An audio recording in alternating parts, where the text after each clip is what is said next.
Target 2026 മറ്റൊരു എപ്പിസോഡിലേക്ക് ഏവർക്കും സ്വാഗതം. നീറ്റ് 2025 നമ്മുടെ ഏതാണ്ട് ധാരാളം വിദ്യാർത്ഥികളാണ് പ്രൊഫഷണൽ മേഖലയിലെ കോഴ്സുകൾക്ക് പ്രവേശനം നേടിയിരിക്കുന്നത്.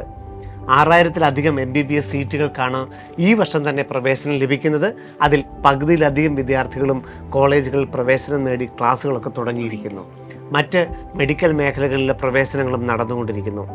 ഇവരിൽ ഒരാളാകാൻ 2026 നിങ്ങളും റെഡിയാവണം അല്ലേ? തീർച്ചയായിട്ടും. അതിന് എൻ്റെ ആദ്യത്തെ ഒരു 3-4 മാസങ്ങളാണ് നമ്മളിപ്പോൾ കഴിഞ്ഞിരിക്കുന്നത്.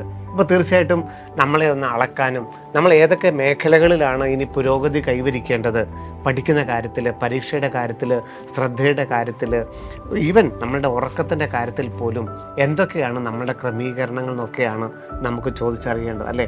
തീർച്ചയായിട്ടും അവനവനെ ഒന്ന് ഇവാലുവേറ്റ് ചെയ്യേണ്ട സമയമാണ്. എന്തു പറയുന്നു അതിന്?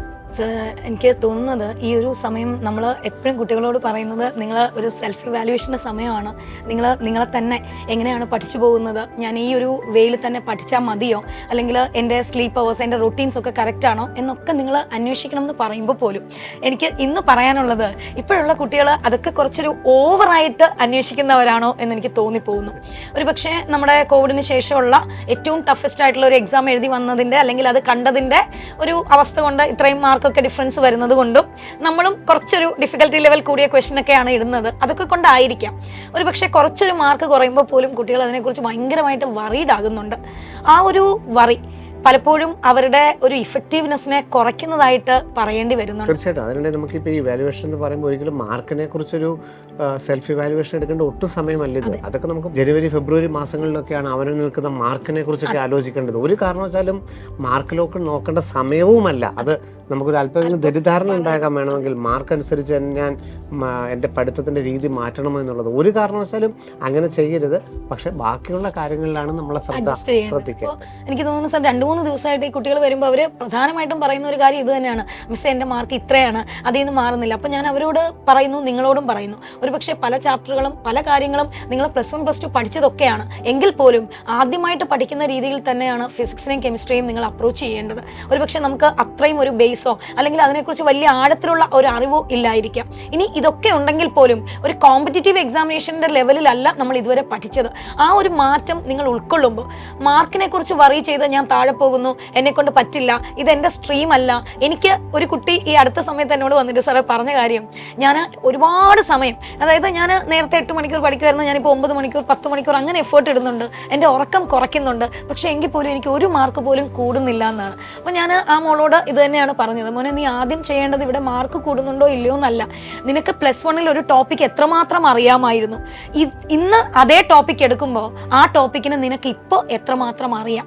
ആ അറിവെന്ന് പറയുമ്പോൾ നമ്മളൊരു ഡിസ്ക്രിപ്റ്റീവിന് വേണ്ടി പഠിച്ച അറിവാണോ, അതിനപ്പുറം ഒരു ഒബ്ജക്റ്റീവ് ഒരു ക്വസ്റ്റ്യൻ വന്നാൽ ഞാനത് എങ്ങനെ ചെയ്യും, അത് തമ്മിൽ കമ്പയർ ചെയ്യൂ. അപ്പോൾ ആ കുഞ്ഞിനോട് പറഞ്ഞു, അത് എനിക്ക് നന്നായിട്ട് ചെയ്യാൻ പറ്റുന്നുണ്ട്. അപ്പോൾ എനിക്ക് നിങ്ങളോടും പറയാനുള്ളത് അതാണ്: നിങ്ങൾക്കിപ്പോൾ 300 മാർക്ക് കിട്ടിക്കോട്ടെ, 400 മാർക്ക് കിട്ടിക്കോട്ടെ, മാർക്കിനെ കുറിച്ച് ഒന്നും നിങ്ങൾ വാല്യൂ ചെയ്യേണ്ട. നിങ്ങൾ ഇപ്പം ചെയ്യേണ്ട ഒരു കാര്യം, കഴിഞ്ഞ വർഷം ഇതേ ചാപ്റ്റർ ഞാൻ പഠിച്ചപ്പോൾ എനിക്ക് എത്രമാത്രം അറിയാമായിരുന്നു, അല്ലെങ്കിൽ കഴിഞ്ഞ വർഷമായിരുന്നു ഞാൻ ഇതുപോലത്തെ ഒരു ക്വസ്റ്റ്യൻ ചെയ്തിരുന്നുവെങ്കിൽ എങ്ങനെയായിരിക്കും ഞാൻ ഇതിനെ അപ്രോച്ച് ചെയ്യുന്നത്, ഈ വർഷം ഞാനത് പഠിച്ചു കഴിഞ്ഞ് വരുമ്പോൾ എന്താണ് എന്നിലുള്ള മാറ്റം. അവിടെ വേറെയും ഒരു കാര്യം, പല കുട്ടികളും മറ്റൊരു കാര്യം പറയുന്നത്, എനിക്ക് 1 മിനിറ്റിൽ ചെയ്യാൻ പറ്റുന്നില്ല.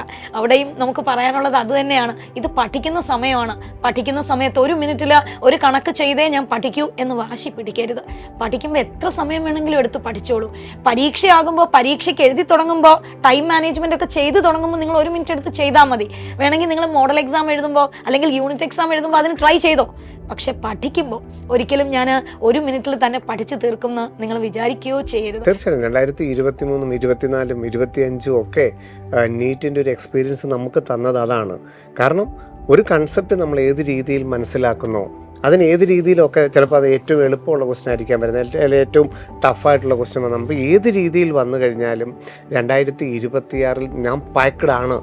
അതാണ് നമ്മൾ ചെയ്യേണ്ടത്. അതിനു വേണ്ടിയിട്ട് നമുക്ക് ഏത് രീതിയിലൊക്കെയാണ് മാറേണ്ടത്. പലരും കുട്ടികൾ പറയുന്നത് ശ്രദ്ധ എനിക്ക് കൊടുക്കാൻ കഴിയുന്നില്ല, ഒരുപക്ഷെ എനിക്ക് ക്ലാസ്സിൽ നിന്ന് അത്രത്തോളം ശ്രദ്ധിക്കാൻ കഴിയുന്നില്ല, അല്ലെങ്കിൽ തിരിച്ച് വന്നിട്ട് ഞാൻ പാഠഭാഗങ്ങൾ നോക്കുമ്പോൾ എനിക്ക് ശ്രദ്ധിക്കാൻ കഴിയുന്നില്ല, അല്ലെങ്കിൽ പരീക്ഷയ്ക്ക് എനിക്ക് വേണ്ടത്ര ശ്രദ്ധ കൊടുക്കാൻ കഴിയുന്നില്ല. ഇതൊരു പ്രായം 17, 18, 19 വയസ്സ്. അപ്പോൾ വീട്ടിൽ നിന്ന് മാറി നിൽക്കുന്നതിൻ്റെ ഒരു ഇത്, അപ്പം അതിലൊക്കെ ഈ ഏകാഗ്രത അല്ലെങ്കിൽ ശ്രദ്ധ എന്ന് പറയുന്നതിൻ്റെ ഒരു പ്രാധാന്യം അതെങ്ങനെയാണ് ഒരു കുട്ടിക്ക് ഇമ്പ്രൂവ് ചെയ്യാൻ സാധിക്കുന്നത്? ഏറ്റവും ഇമ്പോർട്ടൻ്റ് ആയിട്ടുള്ള ഒരു കാര്യം സാർ പറഞ്ഞെടുത്ത് തന്നെ തുടങ്ങേണ്ടി വരും. കാരണം ഇവർ +2 വരെ നമ്മളൊരു 45 മിനിറ്റാണ് നമ്മുടെ ഏറ്റവും കൂടിയ ഡ്യൂറേഷൻ ഒരു ക്ലാസ്സിൽ നമ്മൾ ഇരിക്കുന്നത്. വീട്ടിലിരുന്ന് പഠിക്കുമ്പോൾ ഒരു പക്ഷേ നമ്മൾ അത്രയും പോലും സമയം എടുത്തിട്ടല്ല പഠിക്കുന്നത്. പക്ഷേ ഇവിടെ വന്നപ്പോൾ നമുക്ക് 2.5 മണിക്കൂറുകൾ ഉള്ള സെഷൻസാണ്. അപ്പോൾ അത്രയും നേരം കോൺസെൻട്രേറ്റ് ചെയ്ത് ക്ലാസ്സിലിരിക്കുന്നത് പല കുട്ടികൾക്കും ബുദ്ധിമുട്ട്. അത് കഴിഞ്ഞ് 2.5 മണിക്കൂറിൻ്റെ ഒരു ടോപ്പിക് വീട്ടിൽ ചെന്ന് നമ്മൾ പഠിച്ച് ക്വസ്റ്റ്യൻ ചെയ്യുമ്പോൾ കണ്ടിന്യൂസ് ആയിട്ട് ഇരിക്കുന്നത് പല കുട്ടികൾക്കും ഒരു അറ്റൻഷന് പ്രശ്നം വരുന്നു, അല്ലെങ്കിൽ കോൺസെൻട്രേറ്റ് ചെയ്യാൻ പറ്റുന്നില്ല എന്ന് പറയുന്നുണ്ട്. അവിടെ അതും നിങ്ങളൊരു കുറവായിട്ട് കാണരുത്. കാരണം കഴിഞ്ഞ 12 വർഷങ്ങളായിട്ട് നമ്മുടെ സിസ്റ്റം അഡാപ്റ്റ് ചെയ്തിരിക്കുന്ന അങ്ങനെയാണ്. നമ്മൾ 3 മണിക്കൂർ അല്ലെങ്കിൽ 4 മണിക്കൂർ കണ്ടിന്യൂസ് ആയിട്ട് ഒറ്റ സ്ട്രെച്ചിൽ പഠിച്ച് നമുക്ക് ശീലമില്ല. ഇതെല്ലാം ഹാബിറ്റ്സ് ആണ്. നമ്മൾ നമ്മുടെ ഹാബിറ്റിനെ എങ്ങനെയാണോ ചിട്ടപ്പെടുത്തുന്നത് അതിനനുസരിച്ചാണ് നമ്മൾ മുന്നോട്ട് പോകുന്നത്. അപ്പം നിങ്ങളുടെ ഹാബിറ്റ് എന്ന് പറയുന്നത് നമ്മൾ ഒരു 1/2 മണിക്കൂർ ആകുമ്പോൾ എണീറ്റ് നടക്കുന്നു, അല്ലെങ്കിൽ ശ്രദ്ധിക്കാതെ പോകുന്നു, അങ്ങനെയൊക്കെയാണ് നമ്മുടെ ഹാബിറ്റ്. അവിടുന്ന് ഒറ്റയടിക്ക് നമ്മുടെ ബ്രെയിനിനെ അല്ലെങ്കിൽ നമ്മുടെ സിസ്റ്റത്തിനെ കൊണ്ടുവന്ന് ഞാൻ 1/2 മണിക്കൂറാണ് ശ്രദ്ധിച്ചുകൊണ്ടിരുന്നത്, പക്ഷേ ഇന്ന് തൊട്ട് ഞാൻ 24 മണിക്കൂറിൻ്റെ ഒന്നിച്ച് ശ്രദ്ധിക്കാൻ പോകുന്നു എന്ന് പറഞ്ഞാൽ അത് നടക്കില്ല. അതിന് നമ്മൾ കണ്ടിന്യൂസ് ആയിട്ട് ഒരു ഇൻപുട്ട് ബ്രെയിനിന് കൊടുത്തുകൊണ്ട് തന്നെ ഇരിക്കണം.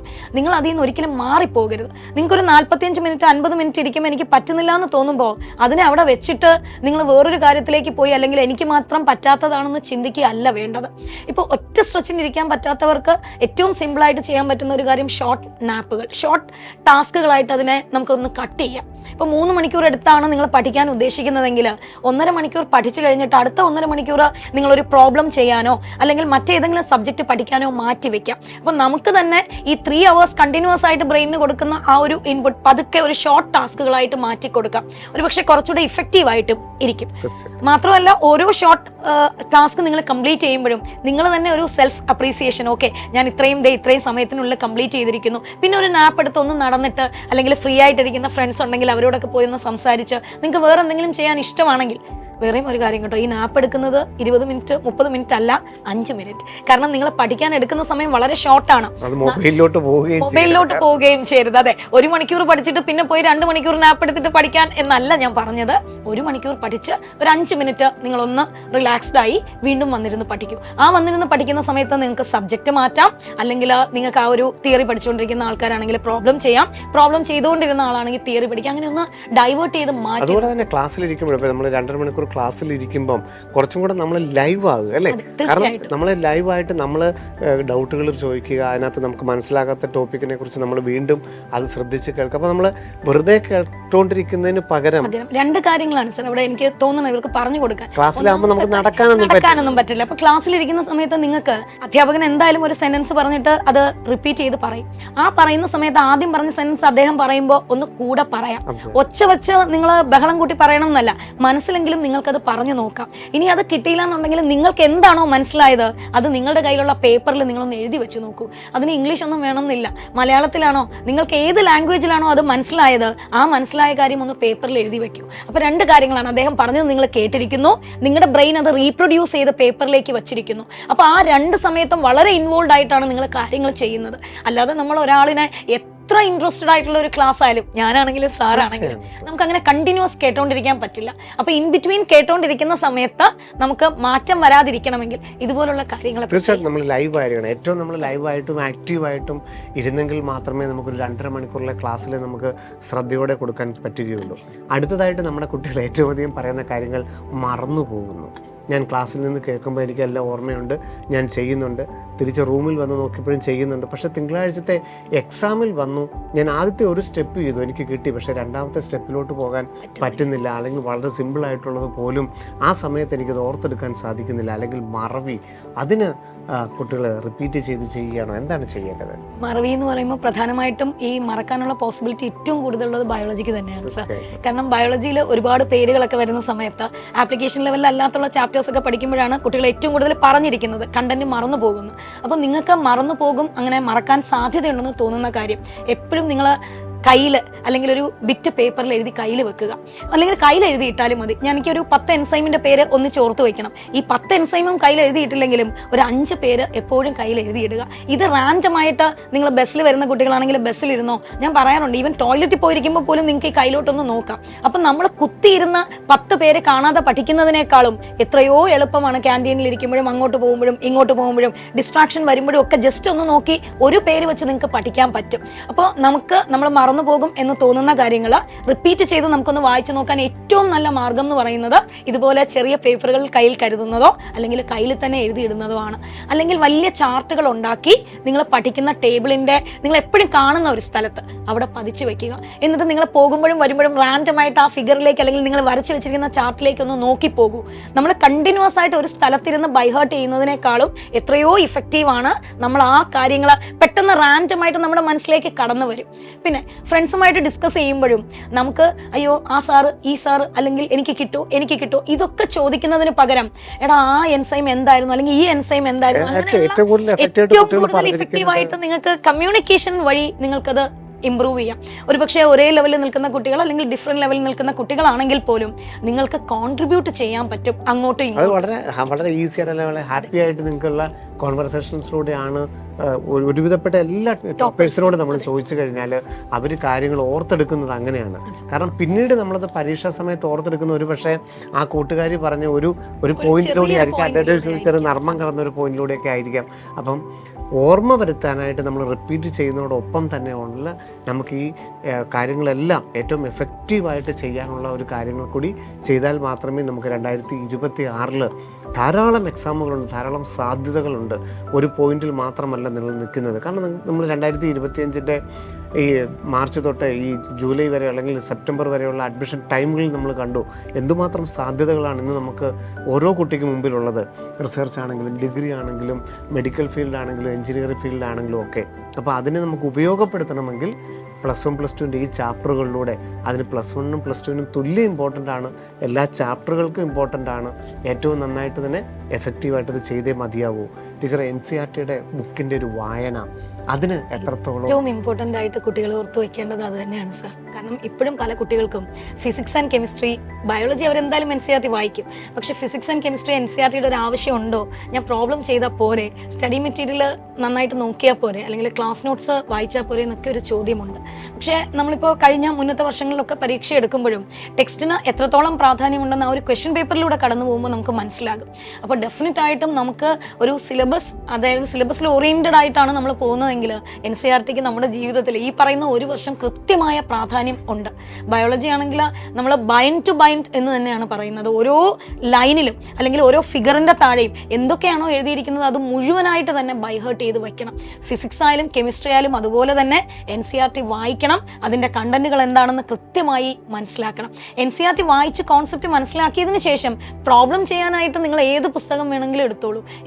നിങ്ങളുടെ ഏത് രീതിയിലാണോ നിങ്ങൾക്ക് പഠിക്കേണ്ടത് ആ രീതിയിൽ പഠിച്ചോളൂ. പക്ഷെ പറഞ്ഞിരിക്കുന്ന കാര്യങ്ങൾ NCERTയിൽ ഒരു സെന്റൻസ് പറഞ്ഞിട്ടുണ്ടെങ്കിൽ അതെനിക്കറിയാം എന്ന് ഉറപ്പ് വരുത്തിയിട്ടേ ഒരു അഡീഷണൽ സെന്റൻസ് പഠിക്കാനായിട്ട് നിങ്ങൾ പോകാവൂ. അത് തന്നെയാണ് നമ്മൾ ഓരോ പ്രാവശ്യം ഇപ്പോൾ ഈ അടുത്ത സമയത്തും കഴിഞ്ഞ ദിവസം ഞാൻ ട്രിവാൻഡ്രം മെഡിക്കൽ കോളേജിൽ പോയപ്പോഴും അവിടുന്ന് ഒരു കുട്ടി എന്നോട് പറഞ്ഞൊരു കാര്യം, ഞാൻ വേറെ ഒന്നും പഠിച്ചിട്ടുണ്ടായിരുന്നില്ല, എൻ്റെ NCERT മാത്രമായിരുന്നു ഞാൻ പഠിച്ചിട്ടുള്ളത്. അപ്പോൾ ട്രിവാൻഡ്രം മെഡിക്കൽ കോളേജിൽ MBBS സ്റ്റുഡൻ്റ് ആയിട്ട് നിന്നിട്ടാണ് അത് പറയുന്നത്. അപ്പോൾ ഒരു പക്ഷേ അത് കൃത്യമായിട്ട് പല കുട്ടികളും നിങ്ങളും കണ്ടിട്ടുണ്ടാവും. നമ്മുടെ ടോപ്പേഴ്സിലെ ഒത്തിരി പ്രാവശ്യം പറഞ്ഞൊരു കാര്യമാണ്. അപ്പം നമ്മുടെ NCERT എന്ന് പറഞ്ഞത് എപ്പോഴും നിങ്ങളത് ശരിക്കും പറഞ്ഞാൽ അതിനങ്ങ് കഴിക്കുകയാണ് വേണ്ടത്. അതിനകത്തുള്ള ഒരു എലിമെന്റ് പോലും നിങ്ങൾ വിട്ടുപോകരുത്.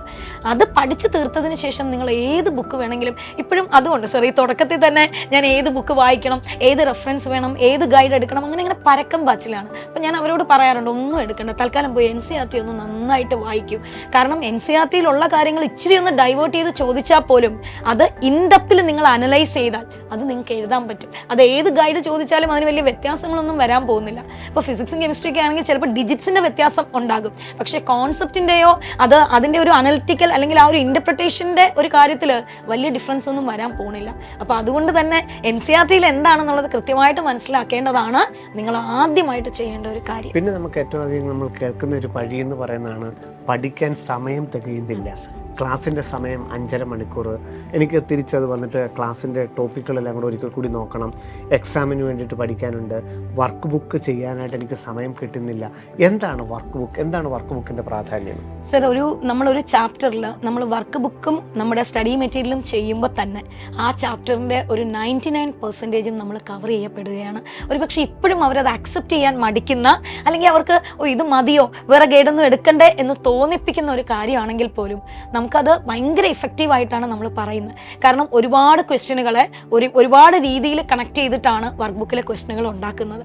അപ്പോൾ നിങ്ങൾ സ്റ്റഡി മെറ്റീരിയൽ ചെയ്യുന്നതോടൊപ്പം തന്നെ വർക്ക് ബുക്ക് ചെയ്ത് തന്നെ പോകണം. കാരണം നിങ്ങൾ വർക്ക് ബുക്കും സ്റ്റഡി മെറ്റീരിയലും ആകുമ്പോൾ തന്നെ ഓൾമോസ്റ്റ് ഒരു 90% ഓഫ് കോണ്ടന്റ് നിങ്ങൾ അവിടെ പഠിച്ചു കഴിഞ്ഞു.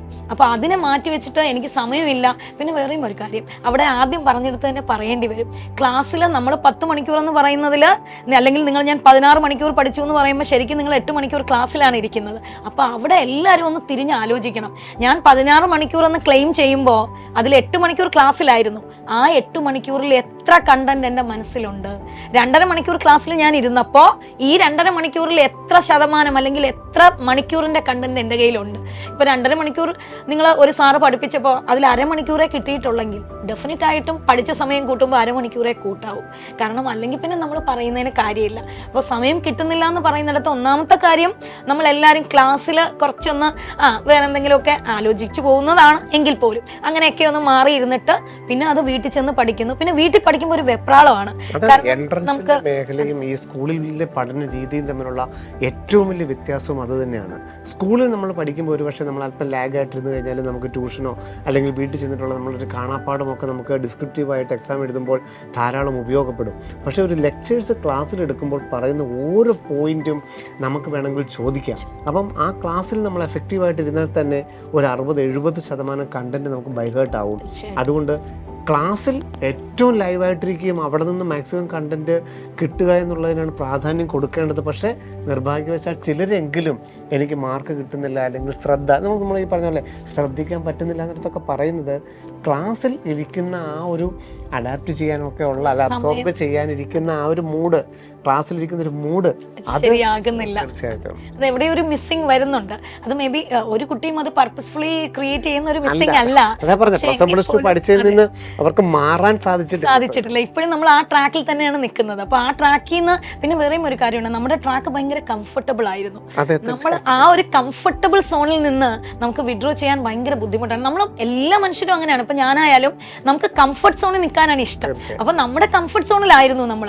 പക്ഷെ ഇത് ഡെഫിനറ്റ് ആയിട്ടും ഒരു ഡിസ്കംഫർട്ട് തരുന്ന സോൺ തന്നെയാണ്. കാരണം നമുക്ക് അത്രയും നേരം ശ്രദ്ധിച്ചിരിക്കുക എന്ന് പറയുന്നത്, അല്ലെങ്കിൽ അത്രയും സമയം കണ്ടിന്യൂസ് ആയിട്ട് പഠിക്കുക എന്ന് പറയുന്നത് ഡെഫിനറ്റ് ആയിട്ടും ഒരു കംഫർട്ട് സോൺ അല്ല. പക്ഷെ അവിടെ ആ കംഫർട്ട് സോൺ അല്ലായ്മയെ നമ്മൾ കംഫർട്ടാക്കി മാറ്റുകയാണ് വേണ്ടത്. അവിടെ അയ്യോ ഇതെനിക്ക് ബുദ്ധിമുട്ടാണെന്ന് നിങ്ങളുടെ സിസ്റ്റം ഒരു നിമിഷം അനലൈസ് ചെയ്താൽ അത് പിന്നെ നമ്മുടെ ഡിസ്കംഫർട്ട് സോൺ ആണ്. പരിശീലനം എന്ന് പറയുന്നത് മറ്റൊന്നുമല്ല, ഇത് തന്നെയാണ് പരിശീലനം എന്നാണ് നമ്മൾ പറയുന്നത്. പഠിക്കുക എന്നുള്ളതിനപ്പുറം സാർ ഉപയോഗിച്ച ആ വാക്കാണ് കൃത്യം. പരിശീലനം എന്ന് പറയുമ്പോൾ അവിടെ നമ്മൾ ഒരു കാര്യം തന്നെ റിപ്പീറ്റ് ചെയ്തുകൊണ്ടിരിക്കുകയാണ്. അപ്പോൾ ഓരോ ദിവസവും ഇപ്പം ഇന്ന് പഠിച്ചില്ലെങ്കിൽ ഞാൻ ഇന്നലെ ഒന്നും പഠിച്ചില്ലല്ലോ എന്നല്ല വിചാരിക്കേണ്ടത്. ഇന്നലെ പോട്ടെ, സാരമില്ല, ഇന്ന് ഞാൻ പഠിക്കാം. അവിടെ ഇന്ന് എനിക്ക് എന്ത് ഇമ്പ്രൂവ്മെന്റ്, ഒരു ദിവസത്തിൽ നിന്നും അടുത്ത ദിവസത്തിലേക്ക് ഞാൻ മാറുമ്പോൾ കഴിഞ്ഞ ദിവസത്തെ അപേക്ഷിച്ച് എനിക്ക് എത്ര ഇമ്പ്രൂവ്മെന്റ്. കഴിഞ്ഞ ദിവസം 2.5 മണിക്കൂറിന്റെ ക്ലാസ്സിൽ എനിക്ക് അരമണിക്കൂർ ശ്രദ്ധിക്കാൻ പറ്റുള്ളൂ. പക്ഷേ ഇന്ന് ഞാൻ 3/4 മണിക്കൂർ ശ്രദ്ധിക്കാൻ പറ്റി എന്ന് പറയുന്നിടത്താണ് നിങ്ങളുടെ ഒരു അഡാപ്റ്റേഷൻ. ഇതൊരിക്കലും ഒരു റാപ്പിഡ് അഡാപ്റ്റേഷൻ അല്ല. ഒരു ദിവസം കൊണ്ട് പെട്ടെന്ന് ഒന്ന് ഓടിക്കയറാൻ പറ്റില്ല. അങ്ങനെ പറ്റുന്നവരുണ്ട്, പക്ഷെ അത് വളരെ റയറാണ്. പക്ഷെ നമ്മൾ slow and steady wins the race എന്നാണ്. പതുക്കെ ഒന്ന് അഡാപ്റ്റ് ചെയ്യണം, അതിന് ശ്രമിക്കണം. ആ ശ്രമിക്കണമെങ്കിൽ ആദ്യത്തെ കാര്യം ഈ കംഫർട്ട് സോണിനെ അങ്ങ് വിട്ടുകളാം. കാരണം +1+2 പഠിച്ചപ്പോൾ നമുക്ക് ആരെയും തോൽപ്പിക്കാനില്ല. നമുക്ക് എല്ലാവർക്കും 99% 100% മാർക്കും ഒക്കെ നമുക്ക് കിട്ടും. നമ്മുടെ ക്ലാസ്സിൽ ഫസ്റ്റ് ആയിരുന്നു. എങ്ങനെ പഠിച്ചാലും നമുക്ക് 95% മാർക്ക് കിട്ടിക്കഴിഞ്ഞാൽ മറ്റാർക്ക് എത്ര കിട്ടി എന്നുള്ളത് ആരും ചോദിക്കില്ല. പക്ഷെ പരിശീലനത്തിൽ നമ്മുടെ മുമ്പിൽ എത്ര പേരുണ്ട് എന്നുള്ളത് വളരെ പ്രാധാന്യമാണ്. കാരണം പേഴ്സൻറ്റേജ് സ്കോർ എന്ന് തന്നെയാണ് നമ്മൾ പറയുന്നത്. നമുക്ക് മുമ്പിലുള്ളവരെ നമ്മൾ ഓടി തോൽപ്പിച്ചേ മതിയാവൂ. അവിടെ നമുക്ക് പറയാൻ ചിലപ്പോൾ പല കാരണങ്ങളുണ്ടാവാം. ഇപ്പം നീറ്റിന് തന്നെയാണെങ്കിൽ നീറ്റ് ടഫായിരുന്നു, അല്ലെങ്കിൽ എക്സാം സെൻറ്ററിൽ പലതരം പ്രശ്നങ്ങളുണ്ടായിരുന്നു, എൻ്റെ ആധാർ കാർഡ് മിസ്സിംഗ് ആയിരുന്നു, ഫാനില്ലായിരുന്നു, കാറ്റില്ലായിരുന്നു, നമുക്ക് എന്ത് വേണമെങ്കിലും പറയാം. പക്ഷേ നമുക്ക് നേടാൻ, മറ്റുള്ളവരെ തോൽപ്പിക്കാൻ, ഓടി തോൽപ്പിക്കാൻ നമുക്ക് നമ്മുടേതായിട്ടുള്ളൊരു കംഫർട്ട് സോണിൽ നിന്നൊക്കെ വിട്ട് നമ്മുടേതായ ഒരു പരിശീലന പദ്ധതിയും അതിനകത്ത് നമ്മൾ എത്ര ആത്മാർത്ഥമായിട്ട് വർക്ക് ചെയ്യുന്നുണ്ട്, അത് അവിടെയല്ലേ ഏറ്റവും പ്രാധാന്യം. നമ്മൾ എത്രത്തോളം മുൻ വർഷങ്ങളിലേക്കായാലും ഈ കാര്യങ്ങൾക്ക് നമ്മൾ വർക്ക് ചെയ്യുന്നുണ്ട്. വർക്ക് ചെയ്യുന്നതിന് മുമ്പ് ടീച്ചർ പറഞ്ഞ ആ കാര്യം, അതായത് നമ്മളൊരു ക്ലാസ്സിലിരിക്കുമ്പം ആ ക്ലാസ്സിൽ എത്രത്തോളം നമ്മൾ ശ്രദ്ധിച്ചു, ഒരു പരീക്ഷ എഴുതിയപ്പോൾ നമ്മൾ അതിൽ എത്രത്തോളം ശ്രദ്ധിച്ചു, വീട്ടിലിരുന്ന് പഠിച്ചപ്പോൾ അല്ലെങ്കിൽ റൂമിലിരുന്ന് പഠിച്ചപ്പോൾ നമ്മൾ എന്ത് ചെയ്തു എന്നുള്ളതിന് ഈ പരിശീലന പദ്ധതിയിൽ വലിയ പ്രാധാന്യമാണ്. അതുപോലെ തന്നെ വേറെയും ഒരു കാര്യം സർ, നമ്മൾ ഇവർക്കിപ്പോൾ ഒരു ദിവസം ഒരു ദിവസം ഒരു ഉച്ചയ്ക്ക് ശേഷം ക്ലാസ് എന്ന് പറയുമ്പോൾ തന്നെ പലരും ഒയ്യോ ക്ലാസ്സോ, അതൊരു ഭയങ്കര നെഗറ്റീവിലാണ് അവരതിനെ ആക്സെപ്റ്റ് ചെയ്യുന്നത്. അപ്പം തന്നെ നിങ്ങൾ മനസ്സിലാക്കിയോ, നിങ്ങളുടെ സിസ്റ്റം അതിനെ നിങ്ങൾക്ക് ഇഷ്ടപ്പെടാത്ത ഒരു കാര്യമായിട്ടാണ് കൺസിഡർ ചെയ്യുന്നത്. ഇഷ്ടപ്പെടാത്ത കാര്യം നമ്മൾ ചെയ്യൂ, ഡെഫിനറ്റായിട്ടും ചെയ്യില്ല. ഇഷ്ടപ്പെടാത്ത കാര്യം ചെയ്യുമ്പോൾ നമ്മുടെ ബ്രെയിൻ ഒരിക്കലും ആക്റ്റീവായിട്ട് അതിലിരിക്കില്ല. അപ്പോൾ ഉച്ചയ്ക്ക് ശേഷം ക്ലാസ് വരുമ്പോൾ, ഇപ്പം ഞാൻ എല്ലാ കുട്ടികളുടെ കാര്യം അല്ല കേട്ടോ പറഞ്ഞു, എങ്കിൽ പോലും ഉച്ചയ്ക്ക് ശേഷം ക്ലാസ് അനൗൺസ് ചെയ്യുമ്പോൾ അപ്പോൾ ഇന്ന് ഉച്ചയ്ക്ക് ശേഷം കൂടെ ക്ലാസ് ഉണ്ട്, ഞാൻ അതിന് വേണ്ടിയിട്ട് റെഡിയാകണം എന്ന് വേണം നിങ്ങൾ ഇമ്പൾസ് കൊടുക്കാൻ. അതിനപ്പുറം ഇന്ന് ഉച്ചയ്ക്ക് ക്ലാസ് വെച്ചു എന്ത് ചെയ്യും അങ്ങനെ വിചാരിക്കുമ്പോൾ ആ ഉച്ചയ്ക്ക് ശേഷമുള്ള ക്ലാസ്സിൽ നിങ്ങളൊന്നും ശ്രദ്ധിക്കാൻ പോണില്ല. കാരണം അത് നിങ്ങൾക്കൊരു ബേർഡനാണ്, നിങ്ങൾ അതിനൊരു എന്തോ ഒരു വലിയ ഭാരമായിട്ടാണ് നിങ്ങളുടെ സിസ്റ്റം അതിനെ ആക്സെപ്റ്റ് ചെയ്തിരിക്കുന്നത്. സോ നമുക്ക് വേണ്ടതൊന്നും തന്നെ നമുക്ക് ഭാരമാകരുത്. നമുക്ക് ഇഷ്ടമുള്ളത് നേടിയെടുക്കുമ്പോൾ നമ്മളത് ബുദ്ധിമുട്ടുള്ള കാര്യമാണെങ്കിൽ പോലും നമ്മളതിനെ ബുദ്ധിമുട്ടായിട്ട് കരുതാനേ പഠിച്ചേ പറ്റൂ. കാരണം 2026-27 അധ്യയന വർഷത്തിൽ പല റാങ്ക് ലിസ്റ്റുകൾ വരും, സ്റ്റേറ്റ് റാങ്കുകൾ വരും, ഓൾ ഇന്ത്യ റാങ്കുകൾ വരും, പലവിധത്തിലുള്ള അലോട്ട്മെൻറ്റുകൾ വരും. ആ അലോട്ട്മെൻറ്റിൻ്റെ ആദ്യ ഭാഗങ്ങളിൽ അവനവൻ്റെ പേരൊന്ന് കണ്ടു നോക്കുക, അല്ലേ? AFMC MBBSൻ്റെ ലിസ്റ്റ് വന്നു, അല്ലെങ്കിൽ ഓൾ ഇന്ത്യ റാങ്കുകൾ വന്നു, അല്ലെങ്കിൽ ഓൾ ഇന്ത്യ അഗ്രികൾച്ചറിൻ്റെ റാങ്ക് വന്നു. അതിൻ്റെയൊക്കെ ഏറ്റവും ടോപ്പിൽ നമ്മളുടെ പേര് നമുക്കൊന്ന് സ്വപ്നം കാണാൻ സാധിച്ചാൽ, അതൊരു റിയൽ ആണെന്ന് നമുക്ക് വിചാരിക്കാൻ സാധിച്ചാൽ തീർച്ചയായിട്ടും നമുക്കത് പ്രാവർത്തികമാക്കാനായിട്ട് സാധിക്കും.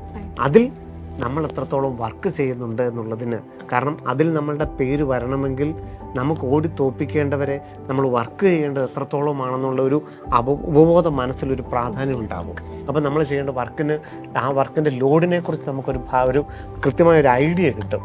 അവിടെ നിന്ന് വേണം നിങ്ങൾക്ക് 2026 ടാർഗറ്റിലോട്ട് എത്താനായിട്ട്, അല്ലേ? ഷോർട്ട് കട്ട്സ് ഒന്നുമില്ല. അത് എപ്പോഴും പറയുമ്പോൾ ഒരു ഷോർട്ട് കട്ട്സും ഇല്ല.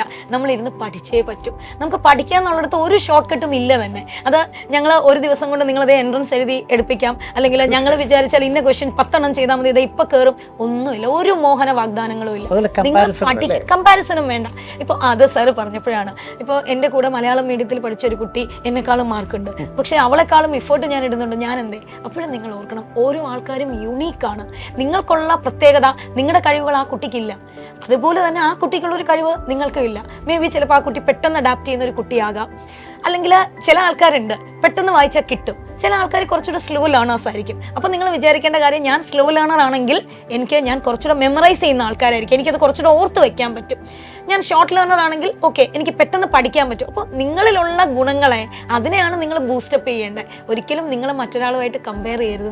നിങ്ങളാണ്, നിങ്ങളുടെ പ്രത്യേകതകൾ ഈ ലോകത്ത് നിങ്ങൾക്ക് മാത്രമേ ഉള്ളൂ. അതുപോലെ തന്നെ മറ്റൊരാളുടെ പ്രത്യേകത അയാൾക്ക് മാത്രമേ കാണൂ. അപ്പോൾ എല്ലാവരും ഹാപ്പി ആയിട്ട്, കംഫർട്ടബിൾ ആയിട്ട് ഹാർഡ് വർക്ക് ചെയ്യൂ.